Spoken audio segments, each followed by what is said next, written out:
Deranged woman melts down over pool attire. Daylight savings might be going away, and fans are shocked by their fave's ultra thin appearance. Hey, ladies, let's talk about it. Yeah, that's how you work it, lady. All right, ladies. So let's get into this deranged woman harassing people when they are just trying to have a good time out by the pool. Okay, like, can we just leave each other alone? Like, is it really that serious, guys? Like, it just is not. So anyway, there's been a couple of instances of stuff like this. I'm sure you've heard of some, but this is the one we're gonna hone in on mostly today. This involved two women. They were taking photos poolside at their community pool in coastal Virginia.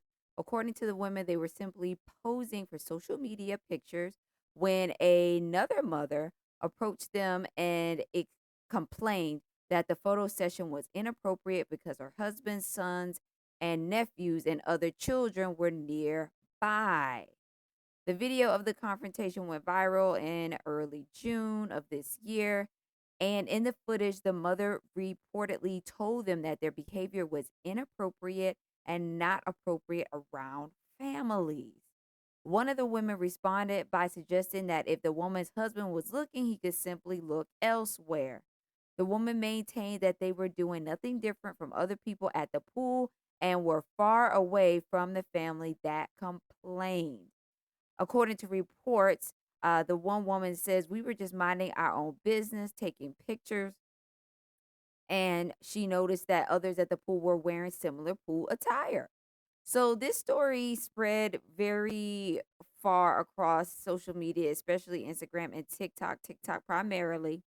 And it is because the viewers really felt that this complaint was unreasonable and completely unnecessary, and that these women were singled out um, for a really strange reason, including body shaming, racial bias, and, just hate against social media culture. Okay. So here's my thing.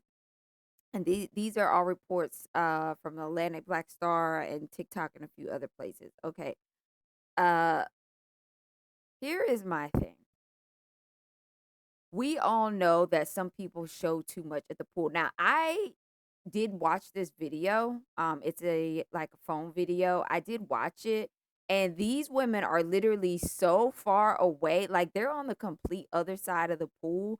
And from what I saw, their bathing suits were not anything that most people would deem as inappropriate. They were wearing bikinis, but there's a difference between a bikini and a bikini. Okay, where you kini in and bikini and and everything is hanging out. These women were not rocking the dental floss bikinis. They were not wearing thongs. They were not wearing the small triangle suits where the triangle is so small it's only covering the nipple. They were not wearing that. It was like a full coverage bikini triangle, where your whole breast is covered and full coverage bottoms. Like, I don't see the problem. And again, we all know what our personal modesty and our personal belief systems are around modesty. And a lot of us here that do listen to the channel do have a shared sense of modesty and all of that and beliefs around modesty. And most of us here are pretty modest, like, and that is how we should be. Um, at the same time, I don't believe people have the right to kind of force people to have their same viewpoints on modesty. What I don't think is okay is for women to be wearing dental floss bikinis around kids. That's just a little weird and gross. Like, why are your whole cheeks out like that? Like, we should not be seeing. If I'm seeing cheeks, that's when I start to get like, I don't get angry. I'm just like, hey, that's dumb. And I look in the other direction. Like you just ignore it. Like, or if it's that bad or there's also vulgar activity going on, I'm just going to leave. Like that's all you have to do. But to actually go up to someone and try to tell them what they should and shouldn't be wearing, especially how crazy people are nowadays for your own personal safety, I'm not about to do that. So we had taken the kids out to a water park honey. And there was one lady out there, I guess she had just gotten that BBL done, honey, and those cheeks were cheeking. Them cheeks were glistening. Them cheeks were out. She had on a thong bikini and she had the teeniest, tiniest top just covering the nippies. And I didn't appreciate, I was like, girl, I mean, girl, save that for Miami Beach. Save that for the French Riviera. Save that for the nude beach. Cause you basically nude. You know what I'm saying? Like, save that for over there. Why you gotta bring that to the kids resort? Like, this is a legit kids resort. But again, even that situation where she was inappropriate, I would still never go up to her and be like, "What are you wearing? My kids are here looking at that." So if it's that bad, I'm gonna be like, "Hey, we're leaving. You know, we're gonna come over here," or I'm gonna teach. I teach my children, "Hey, don't look. Just because there's something, too much going on in front of you doesn't mean you have to look at it. You have a choice." And especially you boy moms, I'm not saying what the women are wearing is right, but the only thing you could do is help them increase their own level of self control. They can choose not to look, they can choose to turn away, they could choose to kind of change the subject and talk about something else. Because, we all snicker. Some people snicker and laugh to themselves. I don't actually. If I see anyone doing something inappropriate with their clothing, I literally just do not respond. I don't feel like in 2026 we need to just like still snicker about people who dress inappropriately. Who cares? It's on them, you know. So, but again, especially with the men, that's going to carry them farther because if they can't control themselves, at the end of the day, if they begin to then engage inappropriately, they're only going to hurt themselves. You know what I mean? So and it's a two-way street. The people should dress modestly, and at the same time, if someone is being immodest, don't look. Turn around. Don't look. um, Now there was something funny here that I kiki at. She does say, "Hey, if your family members and your husbands are looking, tell them don't look." And if you're insecure about it, now see, she came at her like that because she already came at the situation crazy by even coming over there to say anything. These women were minding their happy business. They were mothers too. They had their kids out there at the pool. Their bathing suits were not inappropriate. They were simply two pieces. They had their hair done, makeup. They just looked cute. Like it was just a family, like cute. I'm cute lounging by the pool and I'm going to take my social media pictures. you know um it is what it is. So I feel like the reaction was funny because that's all you're gonna get from someone if you're gonna try to police their behavior, unfortunately. What I think people should do is try to get to know people more, like before you actually say something to them. Like maybe if she had said, "Hey girls, how y'all doing today? Oh, okay. I got some extra treats. You guys want some treats and stuff for the kids? Oh, okay, yeah, that's nice. Oh, thank you so much." Then maybe let 20 minutes go by and come back over. "Oh, hey y'all, you mind doing me a favor?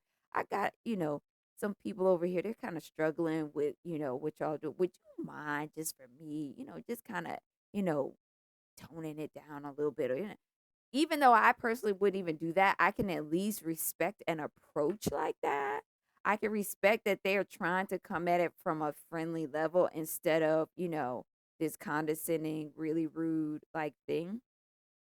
We just have to get comfortable with people behaving in different ways that we would around us. Okay? Like there's always controversy. And again, for those of you who are in my close-knit community, I can remember growing up and it was like, "Oh, well, if you were a part of this, if we all went to the same place every Sunday, well then you have to only wear one piece." Well, guess what? Not everybody's body fits a one piece. Me, for example, I have a very short torso, and most one pieces are so long on me. When I wear them, my crotch, my vaggie is showing on the bottom because it's too long. So that's super inappropriate. So that's definitely not what I'm trying to show. But if I get an underwear bottom, I don't have to worry about it being too long. Like it's going to fit and it's going to stay up and it's going to cover all my biddies. You know what I mean? So just because something works for you or if it's your own idea, there's levels. You can have a two piece on and still be modest. There are tankinis that cover a good amount. There are boy shorts with a crop top. Like there is a lot that can be done. And even I feel like the past 2 years, I've gotten some really cute yet modest bathing suits that I like. For me, I'm not a person who likes to show their bottom. I don't like anything with my cheeks exposed. This is just my personal share. So some people will wear the full coverage bottoms and they will let their cheeks, if it rises up and it's a cheeky moment, they're cool with it. I'm not. I don't like the way my booty looks. I got stretch marks galore, and I just feel it just does not look good on anyone, no matter if you're thin or big, to have your cheeks out. So I personally um prefer something like boy shorts, or even now I have swim skirts, and that way my whole booty is covered. My entire bum is on lock. Like no cheeks are showing, okay? But then I like to have a little bit more fun with my tops because I feel like my top half, I'm a little bit more comfortable with. I don't have enormous breasts, but they're kind of on the mid slash smaller side, maybe. So it's not like they're jumping out at you, if I'm wearing a triangle top. So I have like little skirts and I have triangle tops to match it, but it overall gives a more covered appearance. So again, you can't just be like, "Oh, two-piece inappropriate. Oh, two-piece unacceptable." Like some of y'all with one pieces on look terrible and they're immodest. Some of these one pieces now have thong bottoms. But y'all will sit up here and say this is more modest when your whole cheeks are out just because it's a one piece. Like, I mean, make it make sense. Like, I can't with some of this.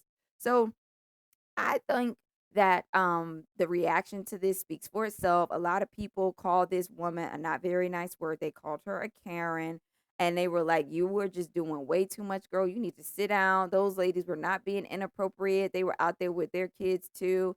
And like I said, I saw the video and I did not see, anything that looked, inappropriate or anything. And there's a deeper conversation that can be had about the the spouse thing as well. I'll touch on a little bit and leave most of it for another day, but like we all go to pools, right? We all go to pools, we all go to beach. Like be realistic about it. Do we walk around like wearing bikinis all the time, wearing swimwear all the time? No, we don't. So it is natural when we're in that environment. People are going to look, regardless of what you look like. As long as a mate isn't having a lingering stare, you know what I'm saying, putting on sunglasses and slouching down, trying to get an extra peek when ain't nobody looking. As long as none of that's going on, like, what are you so upset about? You know what I mean? Like, to the point that you have to go police someone else. Like, we all go to the beach, we all go to the pools. If you're in a relationship, if you're married, the eyes are going to wander. You're looking at the little hot guys walking around and they're looking at the little hot girls walking around, but it's not with an intent to have like this, you know, whole thing about it. It's just your eyes glance and then you go, "Oh, look away. Oh, look away. Oh, time to look away." And you just look away, but you're not going to not see it. So, I just feel like as women, to me, for me, unless it's a legit problem and this is a trend that your husband has. Now, if he got a trend of always talking to other chicks, he always up in somebody's face. Anytime somebody walk by with a little less clothes on, he's got to be all up in their grill and oogling and googling and eyeglasses up and sunwear up and trying to look to the side. You know, that's another issue that needs to be addressed. You need to have a conversation with your husband, because at the end of the day, the issue is with them because people are going to do whatever they want. The only thing we can control is our own actions. I'm not saying that people dressing inappropriately is okay because it isn't, but some people, even when they're modestly covered up, they could be covered up from head to toe. You're still going to notice their body, you're still going to notice their physique. So, again, the issue that people have to work on, the men especially, is self control. Like, can you literally control yourself? So yeah, girl, don't have your man like making you so insecure that you're literally going up to random strangers and like being rude to them. I just think that's really dumb. Dumb diddy dum dum dumb and dumb. Okay, so let's move on to our next subject now. Let's talk about this right here. We have heard this so many times that I'm kind of sick of hearing about it at this point, but daylight savings time. So right now, the current administration is looking to make daylight savings time permanent. So I want to be clear about what we're talking about here. We're not talking about settling on one time and not changing it. The conversation is keeping daylight saving time as the permanent, as opposed to simply keeping standard time as the permanent. So those are two completely different things. One is, keeping the time daylight savings time when you turn the clock back and it's a little lighter earlier. That's what we're talking about. Standard time is when you turn your clock back going into the winter and now, it's darker a little bit earlier. Okay? So, um this is a big thing. Like I don't think we realize how much it is a big thing. So, first of all, there are some health issues associated with switching to daylight savings time. Did you know that? Did you know that? Did you know that? So here's some things that have happened before that the experts have seen because the sleep scientists and the mental health scientists do monitor this and they monitor what is the best ideal timing and all that for the body circadian rhythms. And what they found over the years is that we have sometimes a roughly 24% increase in heart attacks on the Monday after the spring time change.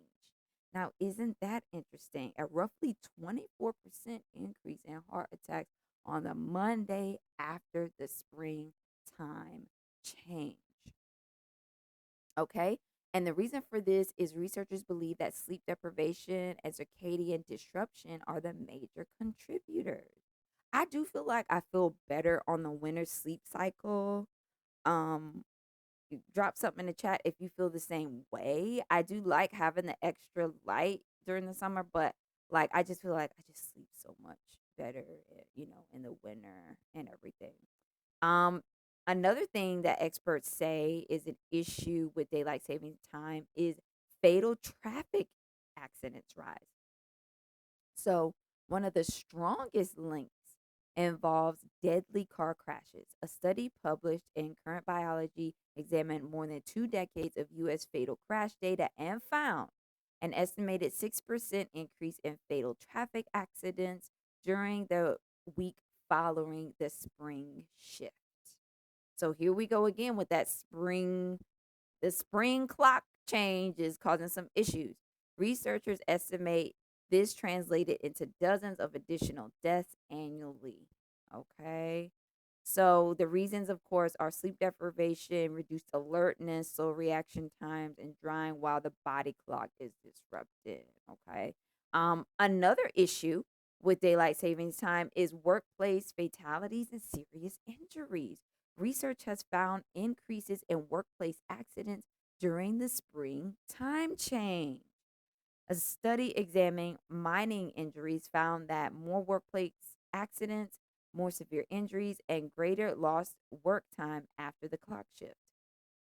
And for that particular issue, it's believed that fatigue is the major factor. So, this is what we see in industries involving heavy machinery, transportation, and construction industries. So, kind of if you have husbands that work in this, maybe around daylight savings, have them take a day or two off to just kind of get adjusted to that different time frame so that girl they ain't out there on the backhoe and then all of a sudden they crash into something and it's a big issue. You know what I mean? We touched a little bit on stroke risk, but I will say this: several studies have also found a temporary increase in stroke following the transition into daylight savings time. The effect appears strongest among older adults and people with existing health conditions, and that is due to the again sleep disruption and the cardiovascular stress that is caused by sleep disruption. So, the experts are pretty clear about this. Changing clocks twice a year is more harm than good.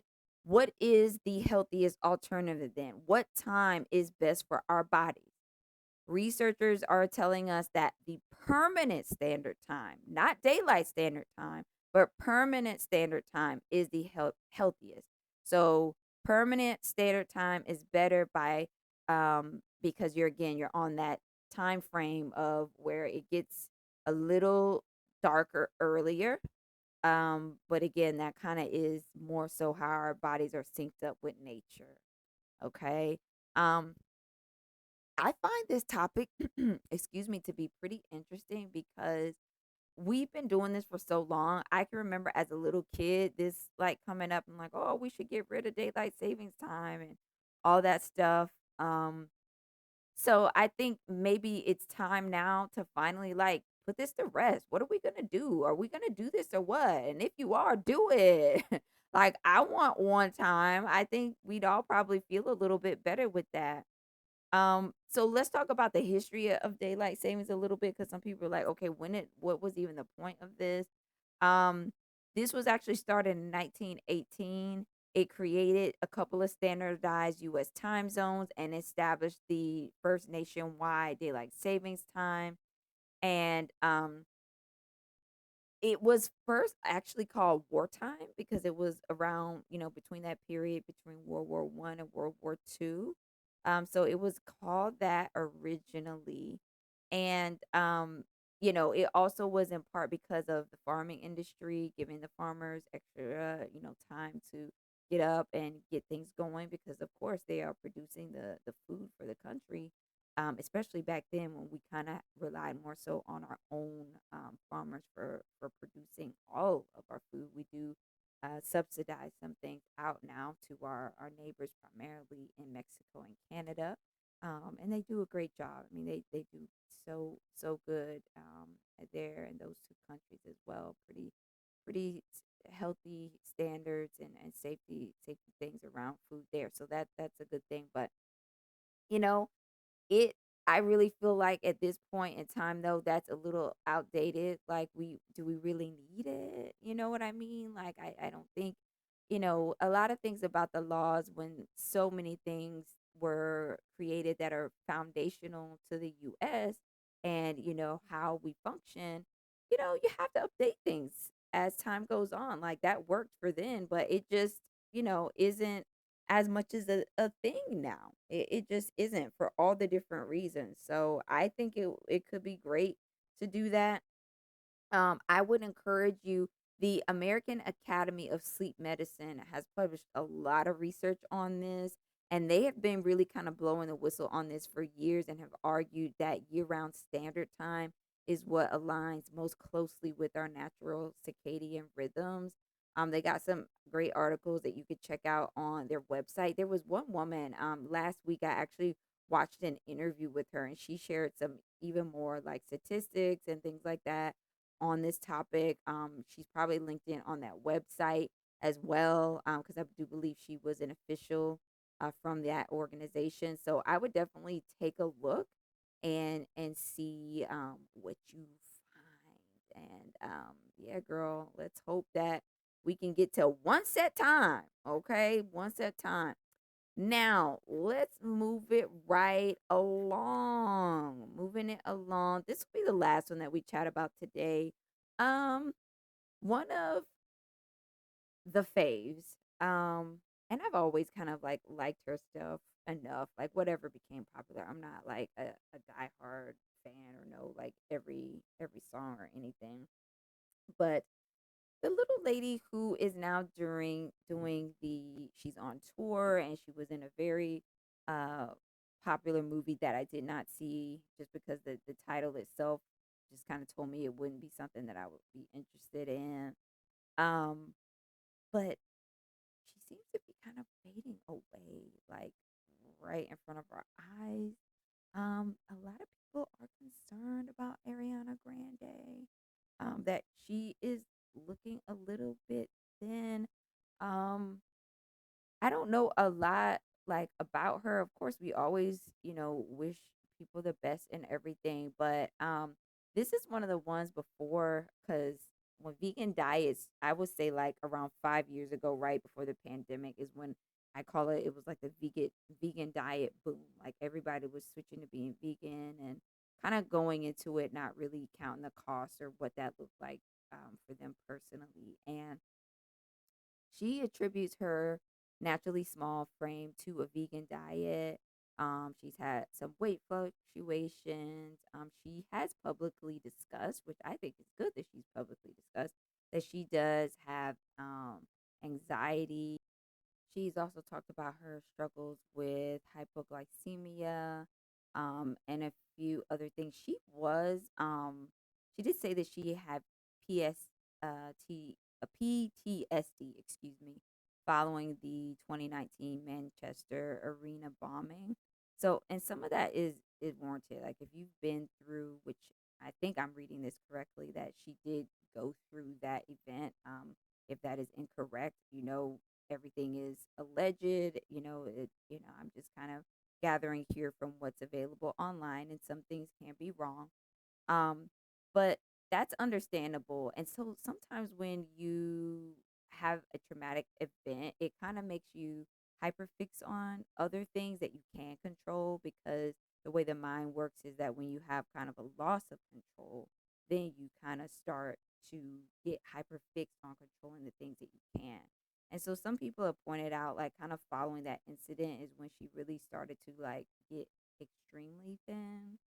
um, I don't know if you guys have ever known anyone that has had an eating disorder, but I have known two individuals personally that have had eating disorders. One was someone that I was in school with, and then another was in the professional field, a workmate. And when I say eating disorder, there's a lot of different types of eating disorders. I'm referring to eating disorders where it's more so disordered eating, limiting eating, not eating at all, eating only certain things, going way too long without eating. So basically, doing things to be thin.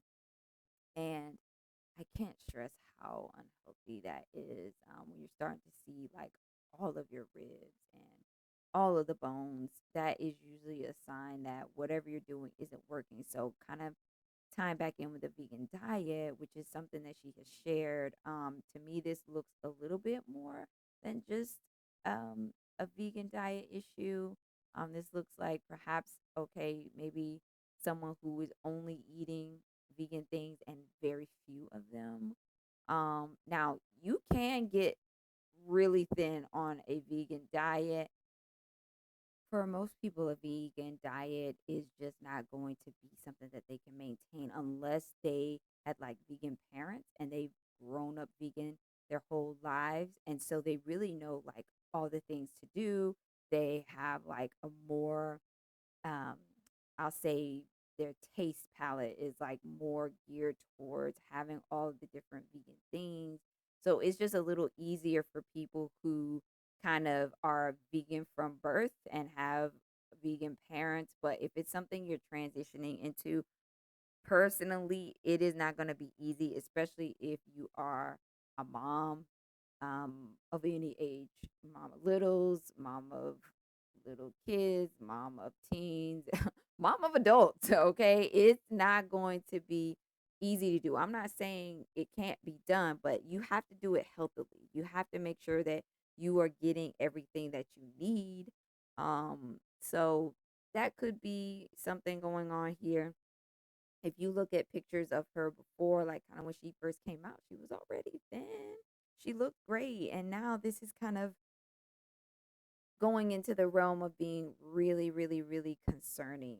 Like really, really, really concerning. One thing that I can always tell about people when they have an actual um eating disorder, and I'm not saying that's what she has, um, but what I've noticed with the two that I know is that they have this stare. It's like their body is running on such little fuel that they don't blink as much, and like they just stare kind of like this very faint kind of thing. So I kind of felt like I may have seen some similarities there. But yeah, this basically came out recently because her tour just kicked off, and fans noticed that she was looking pretty thin. So it could be a lot of things that kick off eating disorders, and that's a whole conversation that we could have one day. Again, not saying that she has that, but sometimes when you're going through relationship issues, and that has been some things that she has gone through. um, there was when she was with this one guy, they were both kind of ending marriages, or some fans even say that they were already kind of overlapping with their existing marriages, and then they ended up getting married, and there was issues all around with both relationships.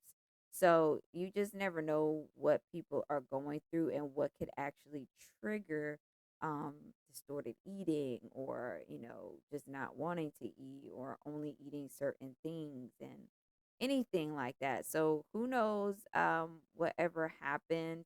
Um, I did find it interesting though, this little controversy about some of her relationships.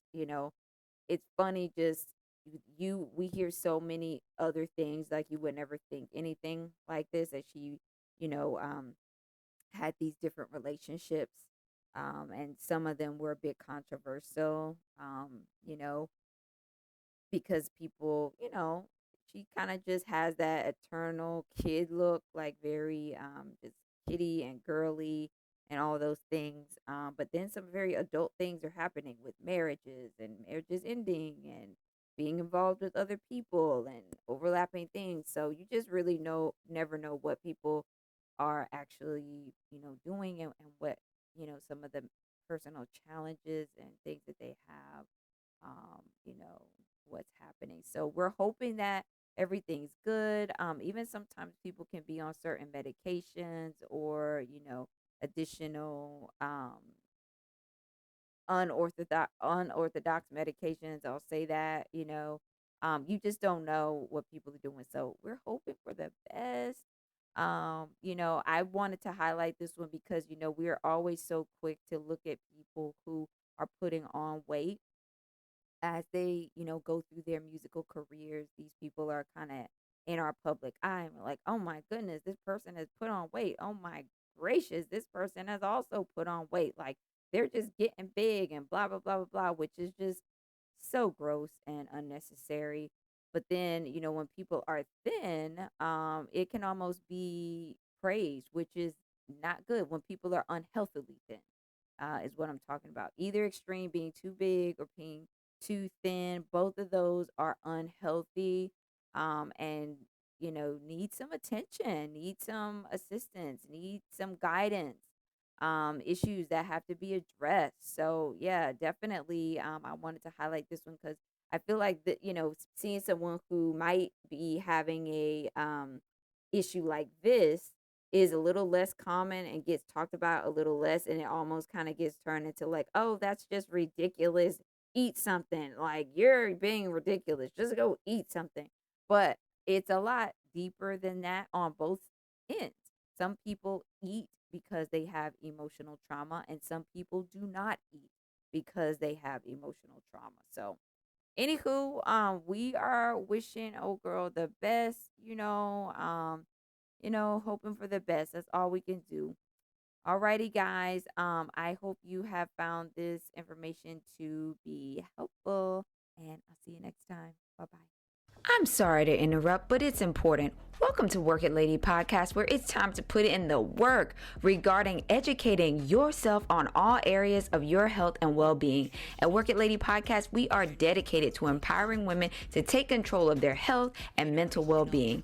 Our mission is to provide women with the knowledge, inspiration, and tools needed to transform their lives, from improving nutrition and fitness, navigating womanhood, and if you're a mom, excelling at motherhood. Step 1, like this episode. Step 2, share it with someone you love, and even the haters, they need help too. Step 3, subscribe on podcasts, subscribe on YouTube, join our mailing list to stay in the loop on classes and events. I am so happy you made it here, girl. Thank you.